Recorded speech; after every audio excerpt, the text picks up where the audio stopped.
Eu quero saudar a igreja com a paz do Senhor Jesus. Convidar a igreja para abrir a Bíblia, o livro de 1 Crônicas, no capítulo 13. Nós vamos estar lendo do versículo 10 ao 14.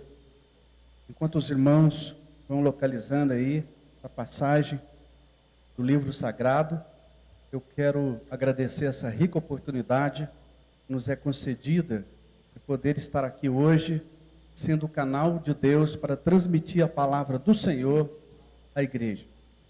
Trago um abraço de toda a diretoria, pastor Benjamin, muito obrigado pela oportunidade, pastora Simone, corpo de obreiros dessa igreja, que Deus os abençoe grandemente. Eu quero, como sempre faço, deixar um abraço do nosso presidente, bispo José do Carmo, nosso primeiro vice-presidente, Samuel César, nosso segundo vice-presidente, pastor Enoque, nosso terceiro presidente, vice-presidente, pastor Eliseu, e também o nosso quarto vice-presidente, pastor Lucas, toda a diretoria da igreja. Amém, igreja? Diz assim a palavra do Senhor. Então se acendeu a ira do Senhor contra Uzá, e o feriu, por ter estendido a mão à arca, e morreu ali perante Deus. E Davi se encheu de tristeza, de que o Senhor houvesse aberto brecha em Uzá, pelo que chamou aquele lugar Pérez Uzá, até o dia de hoje. E naquele dia, temeu Davi ao Senhor, dizendo: como trarei a mim a arca de Deus? Pelo que Davi não trouxe a arca a si, a cidade de Davi, porém a fez retirar a casa de Obed-edom, o geteu. Assim ficou a arca de Deus com a família de Obed-edom 3 meses em sua casa. E o Senhor abençoou a casa de Obed-edom e tudo quanto tinha. Amém? Os irmãos podem assentar.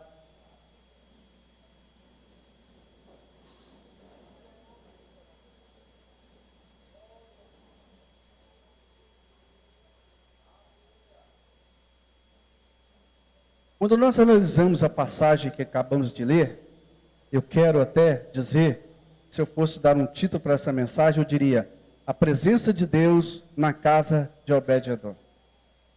Irmãos, quando Davi estava reinando em Hebrom, e ele reinou em Hebrom durante 7 anos, ele então chega em Jerusalém para poder reinar ali em Jerusalém.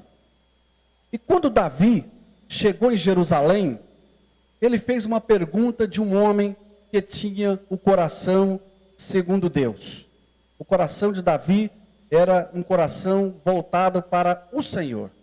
E quando ele chega em Jerusalém, ele fez uma pergunta: aonde está a presença de Deus? Na verdade, a presença de Deus era representado pela Arca da Aliança. E agora, quando Davi chegou ali em Jerusalém, ele não contemplou, ele não visualizou a Arca da Aliança. E isso inquietou o coração de Davi, incomodou Davi, porque Davi era um homem que gostava de sentir a presença de Deus. Nós precisamos sentir a presença de Deus. A igreja precisa se voltar para o Senhor, sentir a presença de Deus, buscar os dons do alto, buscar estar diante do Senhor, sentir o Espírito Santo direcionando as nossas vidas. E Davi, ele tinha esse espírito, ele desejava isso de todo o seu coração. Então, ele procura saber então, aonde está a Arca da Aliança? E ele começa então a entender e a saber que a Arca da Aliança, há mais de 20 anos, estava fora de Jerusalém.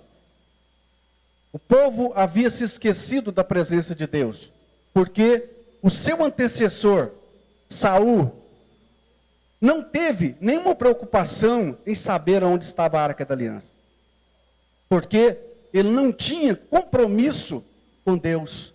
Por isso nós sabemos que o seu reino foi um reino fracassado, porque ele não buscou a presença de Deus. Quando nós não buscamos a presença de Deus, nós vamos ter fracasso. E Saul foi extremamente infeliz, teve um reinado desastroso, porque não se preocupou em buscar a presença de Deus. E Davi então toma conhecimento de toda a trajetória da Arca da Aliança, de como ela se afastou de Israel. E ele tomou conhecimento de que os filisteus haviam levado a Arca da Aliança como um prêmio para estar ali em seu país. Quando Israel se afastou da presença de Deus, o Senhor então levantou a nação ali dos filisteus para vir contra Israel. E quando Israel estava perdendo a batalha, alguém disse: vamos trazer a Arca da Aliança para o campo de batalha, porque assim nós vamos obter a vitória. Então se levantaram Hofni e Finéias, filhos do sacerdote Eli, que eram homens totalmente descomprometidos com a palavra de Deus, que não tinham compromisso com a lei do Senhor, que viviam fora da doutrina do que dizia a lei de Deus. E eles então se levantam para ir para o campo de batalha. E quando a Arca da Aliança foi para o campo de batalha, muitos ali pensaram: agora será a derrota dos filisteus. Mas pelo contrário, o que aconteceu foi que Hofni e Finéias foram mortos, o povo teve uma derrota terrível e a arca foi levada como prêmio ali para a nação dos filisteus. Por que isso aconteceu? Porque para carregar a presença de Deus tem que estar preparado, tem que ter compromisso com o que diz as Escrituras. E esses dois sacerdotes não tinham compromisso nenhum, e o povo estava apostatado da presença de Deus. Por isso, eles tiveram uma derrota terrível. E agora, os filisteus levaram a arca, e aquilo representava para eles um grande prêmio. Era um prêmio para a nação deles, ter derrotado Israel, e a Arca da Aliança estava com eles. E eles pensaram: agora nós vamos colocar ela diante de Dagom, nosso Deus, porque Dagom é o Deus forte. Eles imaginaram que eles tinham vencido porque Dagom era superior ao Deus de Israel. E quando eles colocaram ali a arca diante de Dagom, no outro dia, Dagom amanheceu deitado e prostrado diante da Arca da Aliança, porque o nosso Deus é o maior, o nosso Deus é poderoso. E eles levantaram o Deus deles, Dagom, e colocaram novamente a Arca da Aliança ali.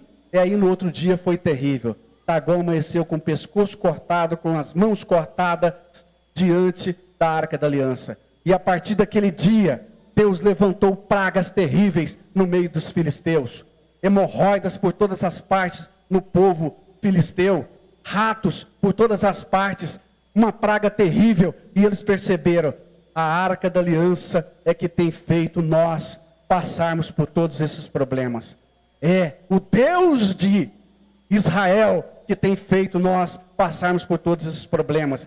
Então eles reuniram os príncipes ali dos filisteus, os sacerdotes dos filisteus, e disseram: o que nós vamos fazer para nós ficarmos livres da Arca da Aliança? E aí os sacerdotes tiveram uma ideia: vamos fazer hemorroidas de ouro, ratos de ouro, que simboliza as 5 províncias da Filistia, dos filisteus.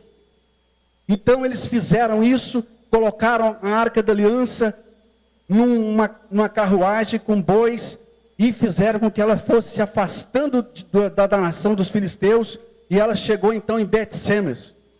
E quando ela chega ali em Bet-Semes, o povo recebe a Arca da Aliança, os israelitas percebem a arca vindo, e eles se alegram de uma maneira grandiosa. Só que eles trataram a arca de forma que não deveria ser tratada. E diz a Bíblia que naquele dia, quando eles olharam para o interior da arca, sem reverência, 50.070 homens morreram diante da Arca da Aliança. E eles entenderam: não, nós também não temos condições de ficar com a Arca da Aliança. Então prepararam a arca, e ela então foi levada à casa de Abinadab, em Kiriat Jearim. E quando Abinadab recebeu a Arca da Aliança, o sacerdote, ele então recebe a Arca da Aliança, e ele levanta um dos seus filhos, Eleazar, para poder tomar conta da arca, e a arca é colocada nos porões da casa de Abinadab, e diz a Bíblia que durante 20 anos a arca esteve na casa de Abinadab. E sabe o que aconteceu na casa de Abinadab? Nada. Por quê? Não tinham reverência pela presença de Deus. Se acostumaram com a presença de Deus. E eles se acostumaram de tal maneira que aquilo não tinha um valor para eles. E agora Davi então está chegando ali na casa de Abinadab.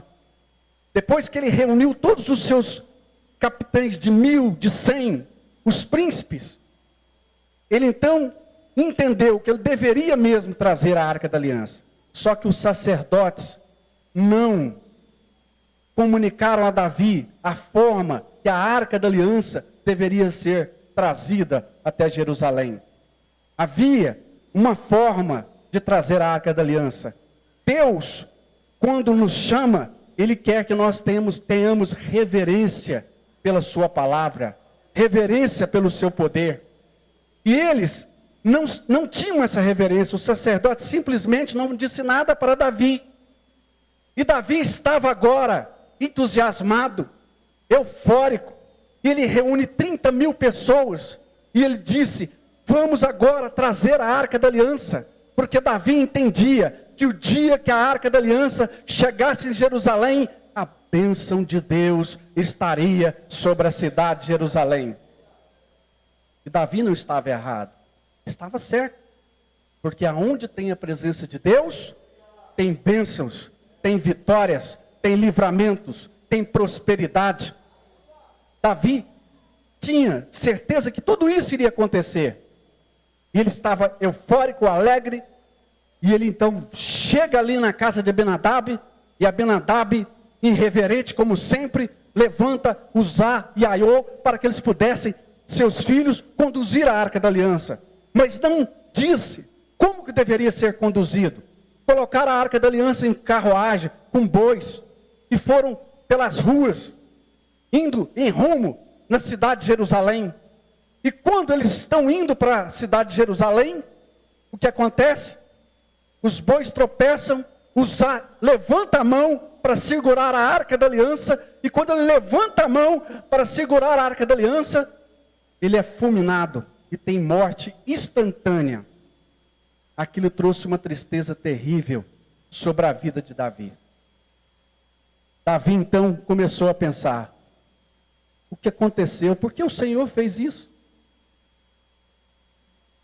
Era como se Davi dissesse: Senhor, eu estava com boas intenções, o povo estava vibrando, o povo estava cantando, estavam trazendo adoração, louvor, e o Senhor fez isso com o sacerdote Uzá. Davi estava entristecido e ao mesmo tempo amedrontado. Então Davi pensa com ele: como trarei a mim a Arca da Aliança? Como eu vou trazer para mim a presença de Deus? Ele está assustado com tudo aquilo que aconteceu.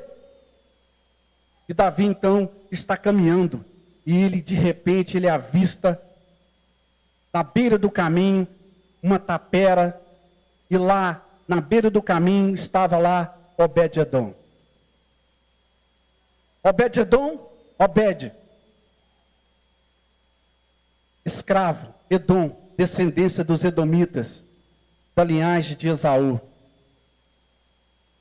Pessoas sem nenhuma expressão, sem nenhum futuro, sem nenhuma esperança. Ele vivia à beira do caminho.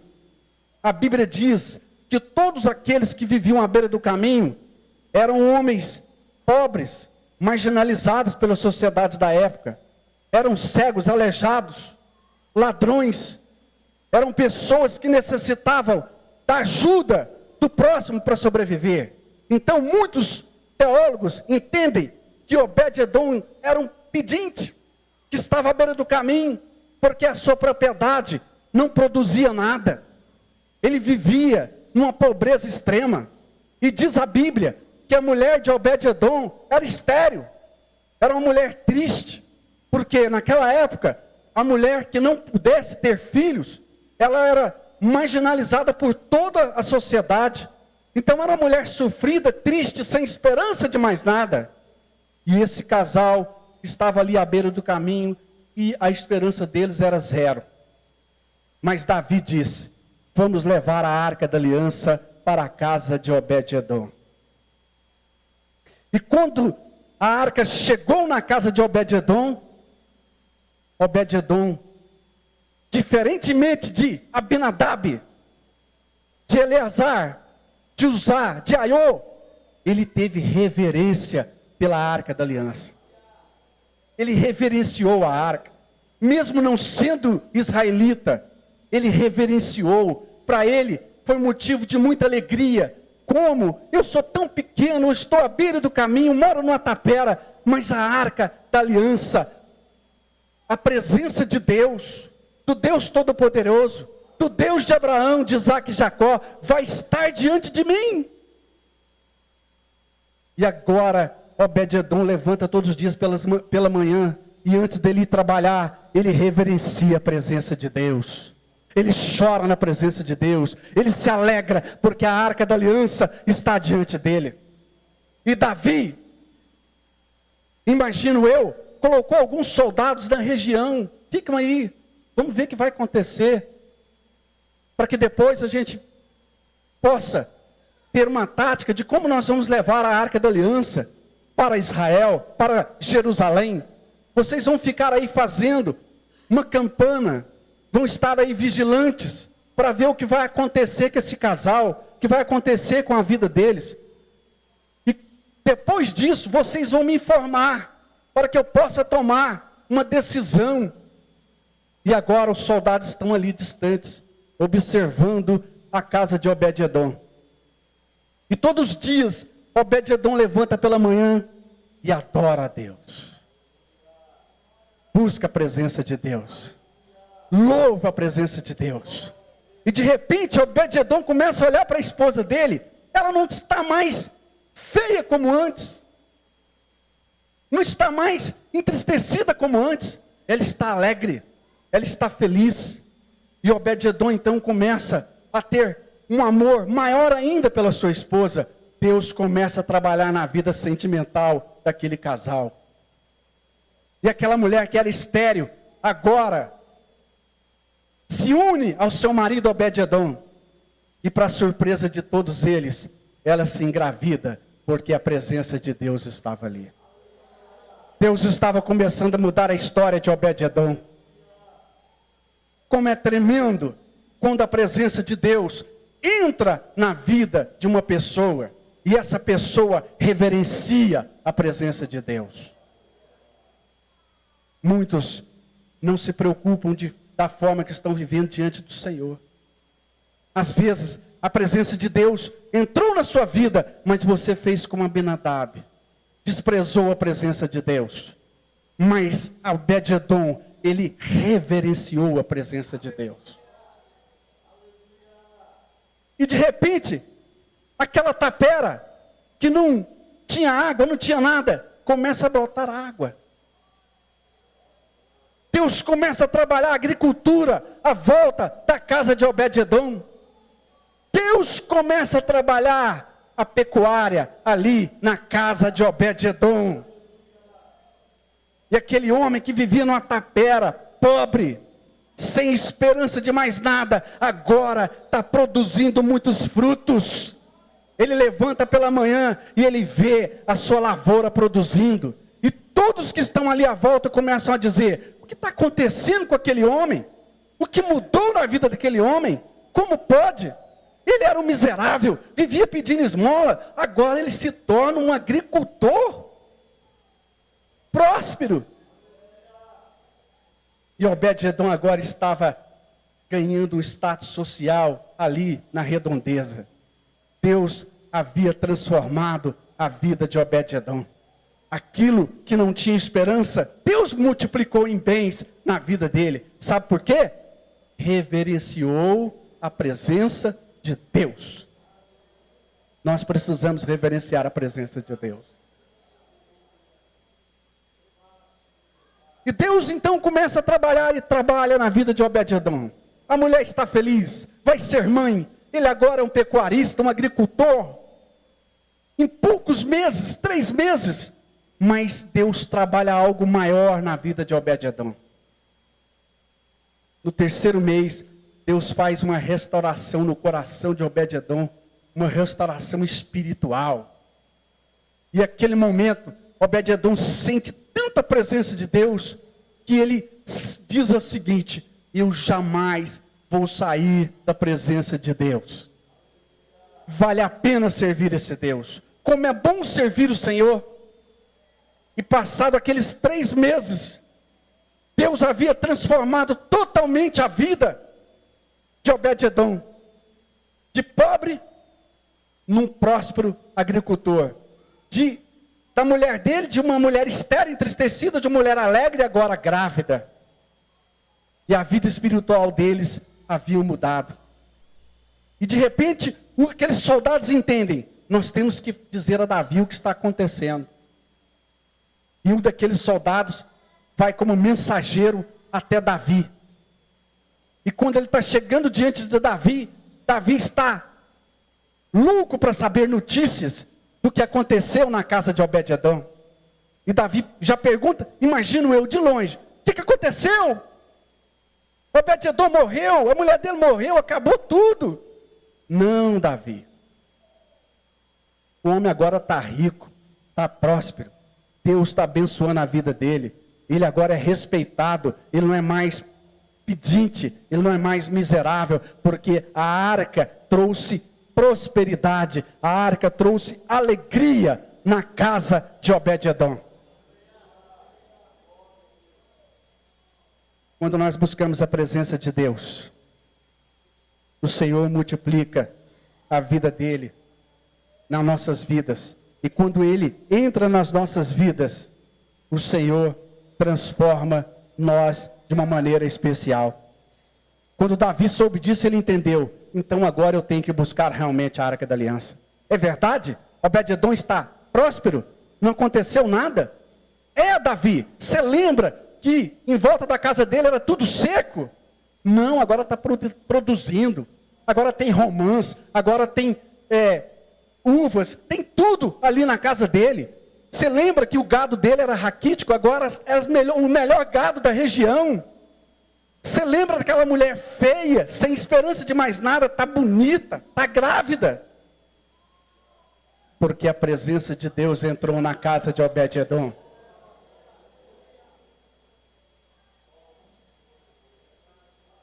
E Davi agora então chama os sacerdotes e dizem: procura na lei de Deus aí, como que eu devo fazer para trazer a arca de forma que eu não esteja contrariando a lei do Senhor? E eles então vai e diz a Davi: Davi, você tem que fazer assim e assim e assim. Então vamos buscar a arca da aliança. Obed-edom agora vai receber a visita do rei. O homem era pobre, miserável, sem esperança de mais nada. Agora a comitiva do rei está chegando na porta da casa de Obed-edom. E quando o rei chega ali para levar a arca da aliança, agora que entra o verdadeiro adorador de Deus.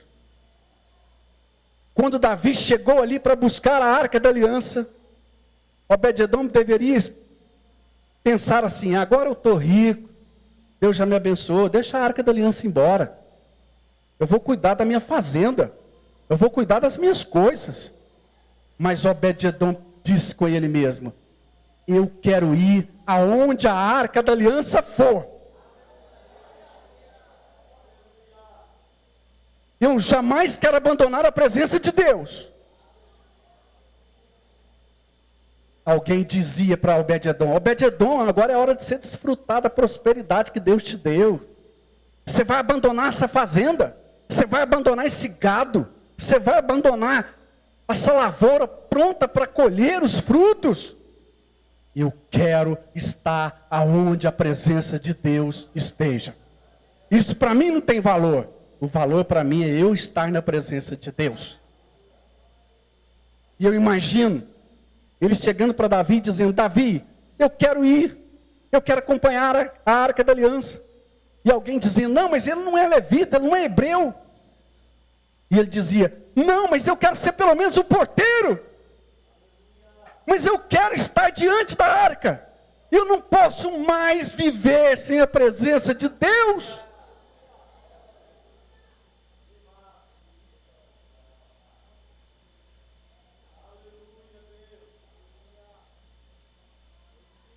E eu imagino aquele sacerdote dizendo para Davi, não, não pode, não pode. Ele é descendência de Edom, Edomita. E ele está lá, por favor, rei, eu quero ser porteiro, eu quero ser o menor, mas eu quero estar diante da presença de Deus. Por favor. E o apelo de Obed-edom convenceu o coração de Davi. Agora, Obed-edom nos deu um grande exemplo.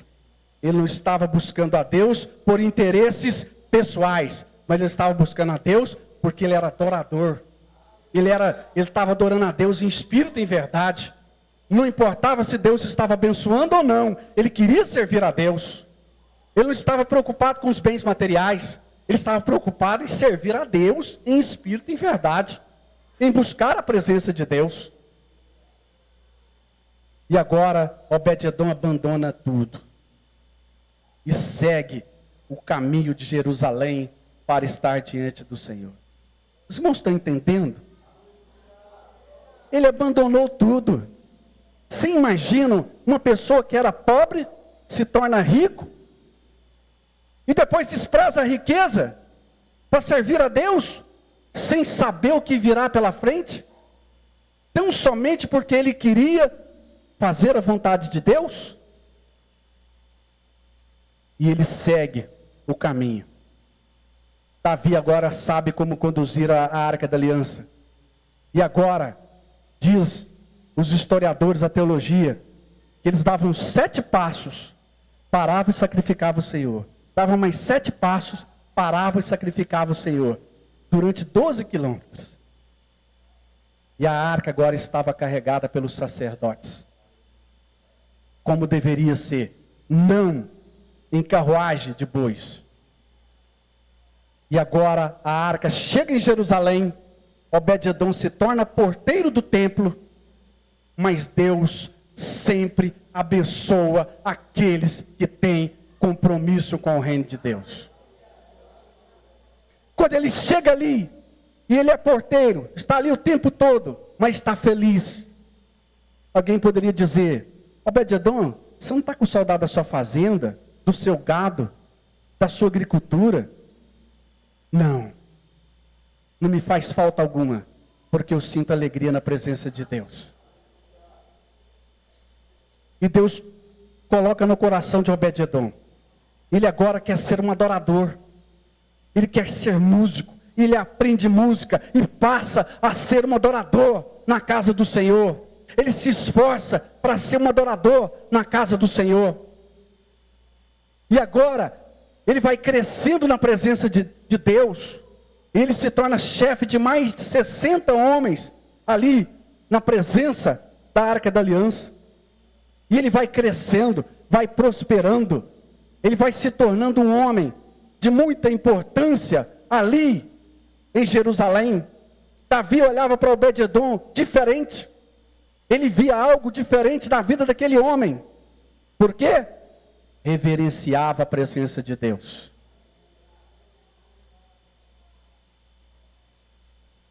Obed-edom passa agora a ser um homem de confiança de Davi. De repente, Davi olha e disse, eu preciso de alguém que seja chefe do tesouro do templo. Quem poderia ser esse? E ele contempla, olha, não pode ser outro senão Obed-edom. Aquele que estava à beira do caminho, mendigando pão, agora se torna chefe do tesouro do santuário do Senhor. E diz os teólogos, diz os historiadores, que ele cuidava de um tesouro que, se fosse avaliado hoje, estaria valendo em torno de 3 bilhões de dólares. quem estava à beira do caminho, mendigando pão, agora é chefe do tesouro do santuário, que custa em torno, se fosse hoje, valores 3 bilhões de dólares. Esse é o Deus que você serve. É o Deus que tira você lá da lama e te faz assentar junto a príncipes. É o Deus que muda a história daqueles que têm compromisso com Ele. Quando nós chegamos no final de um tempo, de um ano, nós começamos a projetar o futuro. E a própria campanha é Projetando 2018. E nós começamos a projetar esse 2018. E muitos têm até uma cadernetinha. Eu quero comprar um carro novo. Eu quero trocar a minha casa, reformar a minha casa. Eu quero ser promovido no meu trabalho. Eu quero alcançar um cargo de melhor expressão dentro da sociedade. Eu quero ser curado de uma enfermidade. Mas, na verdade, nós temos que projetar 2018 como Obed-Edom. Eu quero estar na presença de Deus. Porque estando na presença de Deus, Deus vai me dar muito além do que eu penso e imagino. Deus vai trabalhar na minha vida. Eu preciso projetar 2018 tendo confiança no poder de Deus, na graça de Deus, sendo como esse servo, Obed-Edom, trabalhando na casa do Senhor, com obediência à palavra de Deus, trabalhando aonde eu estiver para o reino de Deus, lendo as escrituras sagradas, orando, jejuando na presença de Deus. Eu quero projetar 2018, ser diferente na minha vida. Eu quero ter tempo para Deus. Eu quero buscar a presença de Deus. Eu quero sentir a presença de Deus.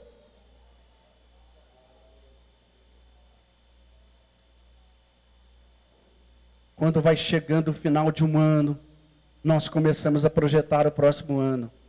E muitos de nós nos esquecemos desse detalhe. Como que eu fui em 2017? Será que eu busquei a presença de Deus como deveria? Será que eu tive tempo para ler pelo menos uma porção diária da Bíblia Sagrada? Alimentar o meu espírito? Será que eu tive compromisso de estar na casa do Senhor? De adorá-lo em espírito e verdade? Deus tem nos chamado nesta noite para projetar um 2018 diferente. Não é pensando em bens materiais, mas é pensando na glória de Deus. Porque quando nós projetamos o ano vindouro na presença de Deus, Deus está muito mais além do que nós podemos imaginar. Porque a Bíblia é clara. Nós não sabemos como orar nem como convém, mas o Espírito Santo de Deus, com gemidos inefáveis, inexprimíveis, Ele leva as nossas petições, as nossas orações no trono da graça. E quando isso chega no trono da graça, Deus começa a trabalhar na vida de cada um. E muitas vezes, nós projetamos algo para nós, que não é a vontade de Deus. É por isso que Deus colocou no meu coração essa palavra essa noite. Você vai dizer para a igreja o seguinte: é para eles projetar 2018 buscando a minha presença. E quando eles buscarem a minha presença, Obed-Edom não pediu nada para Deus. Ele só adorava. Ele levantava de manhã e adorava a Deus. Ia trabalhar, chegava do trabalho, adorava a Deus. Louvava a Deus. Mas Deus começou a trabalhar a vida de Obed-Edom. Porque ele era um verdadeiro adorador. Ele tinha compromisso. Ele tinha reverência com a obra e com as coisas de Deus. Quando nós temos reverência pela obra de Deus, pelas coisas de Deus, quando nós buscamos em primeiro lugar o reino de Deus, as demais coisas vão sendo acrescentadas nas nossas vidas. Mateus 6,33, buscai em primeiro lugar o reino de Deus e a sua justiça, e as demais coisas vos serão acrescentadas. Vai ser acrescentado chave de casa, chave de carro, emprego melhor. Vai ser acrescentado um futuro mais abençoado, porque a sua vida vai estar sendo direcionada por Deus. Nós estamos vivendo uma era onde os homens não se satisfazem mais, e é uma correria desenfreada em busca de bens materiais. Só que um dia, esses bens materiais vão ficar aqui. Mas nós teremos que estar diante do Senhor para prestar contas da nossa vida diante do Pai. E quando eu vejo essa passagem, ela fala muito ao meu coração, porque Obed-edom, um homem que vivia extrema pobreza, e quando ele recebe a bênção de Deus, quando ele prospera, ele abandona tudo. Porque o sentido de Obed-edom era Deus em primeiro lugar. E eu vejo isso na sua gratidão. Ele era muito grato por tudo que Deus fazia na vida dele. Como eu disse, a mulher de Obed-edom era estéril. Ela ficou grávida enquanto a arca da aliança estava na casa dela. Mas Deus não parou por aí. Porque Ele dá muito mais além do que você pensa e imagina. E ele foi tendo um filho, 2 filhos, 3 filhos, 4 filhos, 5 filhos, 6 filhos, 7 filhos, 8 filhos.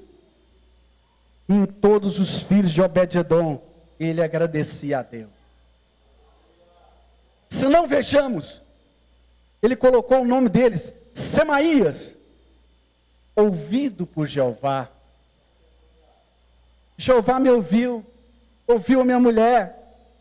Josabade, Jeová quem me deu, foi Deus que me deu. Tudo ele colocava Deus em primeiro plano. Jeová é meu irmão, Deus tem cuidado de mim.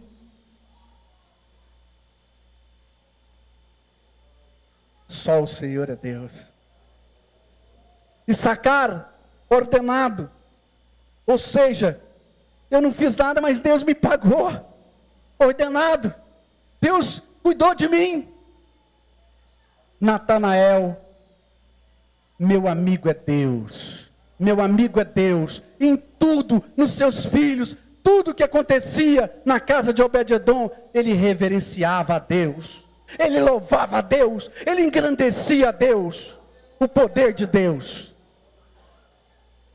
Amiel, existe recompensa.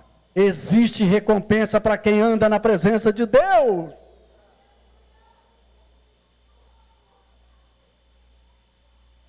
Issacar, portador do salário. Pelotai, salário. E quando nós estudamos a Bíblia, a palavra de Deus, há algo muito importante que eu vejo aqui. Toda essa geração de Obed-edom foi alcançada pela graça de Deus. Os filhos de Obed-edom se destacaram como valentes nas páginas sagradas do livro sagrado. Valentes pela força e adoradores e fortes para o ministério. Deus cuidou de toda a geração de Obed-edom. Deus vai cuidar dos seus filhos, vai cuidar dos seus netos, dos seus bisnetos. Basta você buscar a presença de Deus. Busca a presença de Deus.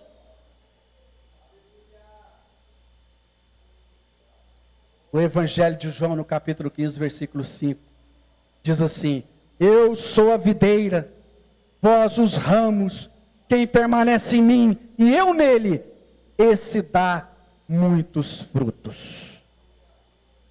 Você quer a bênção de Deus em 2018? Quem quer, levanta a mão. Então, eu vou pedir para você que quer fazer esse compromisso com Deus, levantar a sua mão mais uma vez. Eu vou buscar a presença de Deus em 2018. Eu vou ter tempo para ler a palavra de Deus. Eu vou ter tempo para orar. Eu vou ter tempo para estar na casa de Deus, para jejuar.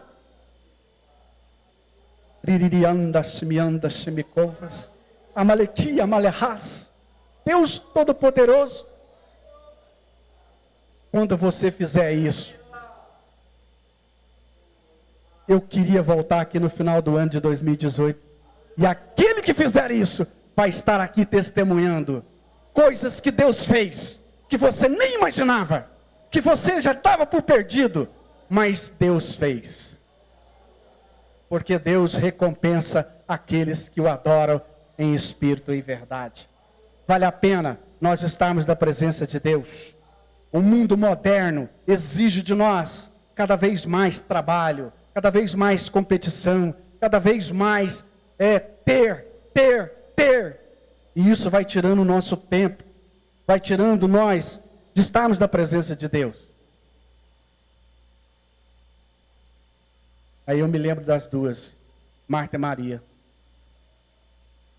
Quando Maria estava ouvindo o Senhor e Marta fadigada com os afazeres domésticos.